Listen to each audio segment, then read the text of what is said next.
Hello friends, welcome to বাংলার পাঠশালা। আমি আছি তোমাদের সাথে পঙ্কজ। একটি গুরুত্বপূর্ণ আপডেট নিয়ে চলে এসেছি।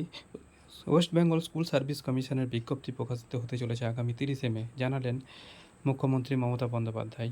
তিনি আরও জানালেন যে নতুনরাও পরীক্ষায় বসতে পাবে এবং ভ্যাকেন্সি সংখ্যা আরও কিছু বেড়েছে। তো চলো দেখে নেওয়া যাক।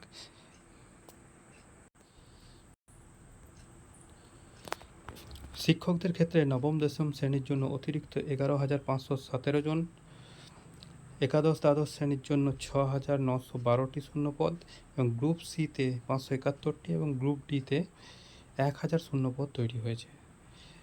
আর আগের জন্য চাকরিহারাদের যেগুলো ছিল 23,212টি শূন্যপদ, সব মিলিয়ে মোট 44,203টি পদ সৃষ্টি হয়েছে।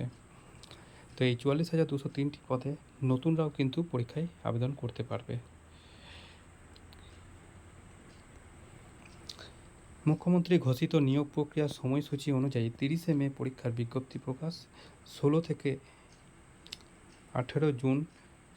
জুন থেকে 18 জুলাই অনলাইনে আবেদন গ্রহণ এবং 15 নভেম্বর মেধা তালিকা প্রকাশ করবে কোর্টের নিয়ম মেনে।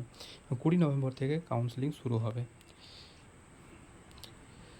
তিনি উল্লেখ করেন, নবম দশম শ্রেণীতে 11,517টি এবং একাদশ দ্বাদশ শ্রেণীতে 6,912টি শূন্যপদ রয়েছে। বয়সের কারণে কেউ আটকা পড়বে না, প্রত্যেকেই পরীক্ষায় বসতে পারবেন বলেও মুখ্যমন্ত্রী আশ্বস্ত করেন। তিনি স্পষ্ট জানিয়ে দেন, আপাতত সবাইকেই পরীক্ষায় বসতে হবে। তো এরকম গুরুত্বপূর্ণ আপডেট পেতে হলে চ্যানেলটি সাবস্ক্রাইব করে রাখো। ভিডিওটি ভালো লাগলে লাইক করে দিও। ধন্যবাদ।